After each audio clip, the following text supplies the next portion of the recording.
अरे बच्चों नमस्कार।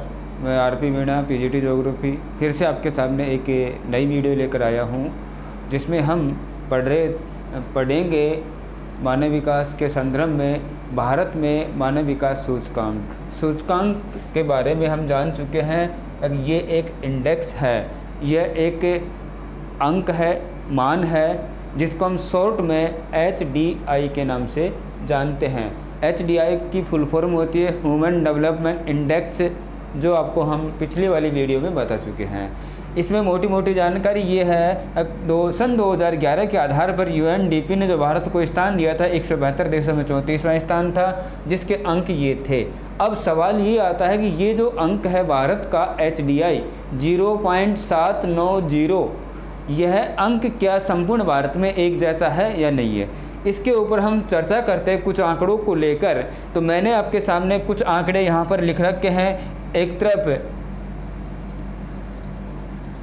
शिक्षा का परसेंटेज लिख रखा है, दूसरी तरफ HDI का प्रतिशत अंक लिख रखे हैं।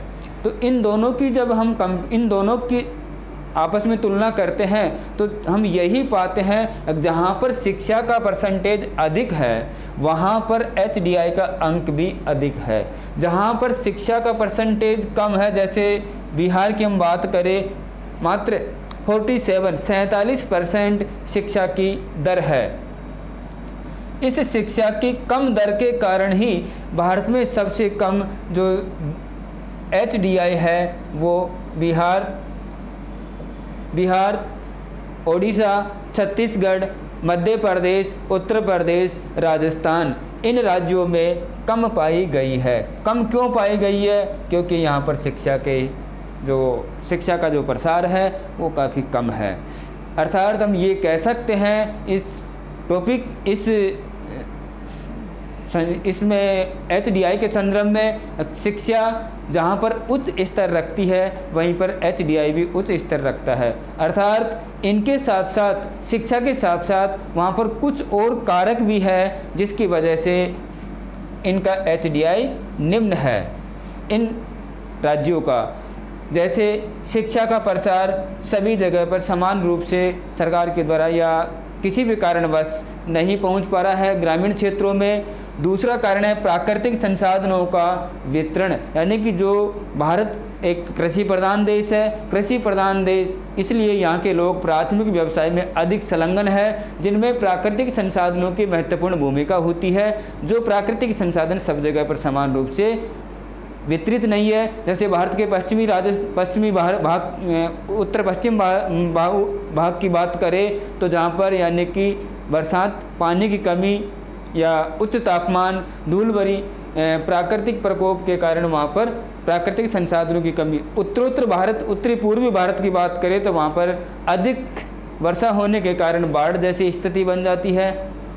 अर्थात हम ये कह सकते हैं जहाँ पर प्राकृतिक संसाधन पर्याप्त मात्रा में है वहाँ के लोगों का HDI उच्च है, और जहाँ पर प्राकृतिक संसाधन कम योग्य है वहाँ पर HDI कम है। तीसरा कारक हम ये मान सकते हैं जलवायु में विभिन्नता। भारत की एक जैसी जलवायु नहीं है। भारत में अधिक ठंडे प्रदेश भी है, भारत में गर्म प्रदेश भी है, और भारत में सम जलवायु वाले प्रदेश भी है। जो सम जलवायु वाले प्रदेश है वहाँ का HDI उच्च होता है। जनसंख्या वृद्धि दर, इन सब कारणों के में सबसे महत्वपूर्ण ये भी है, जैसे जैसे हमारे जितने प्राकृतिक संसाधन है भारत के पास, उस दर से कई गुना ज़्यादा जनसंख्या लगातार बढ़ती जा रही है। यह मूलभूत कारण माना जाता है। इसके साथ अगर इस टॉपिक में किसी भी जगह पर आपको कहीं पर कोई दिक्कत हो तो दोबारा कमेंट करके मेरे से पूछ सकते हैं। धन्यवाद।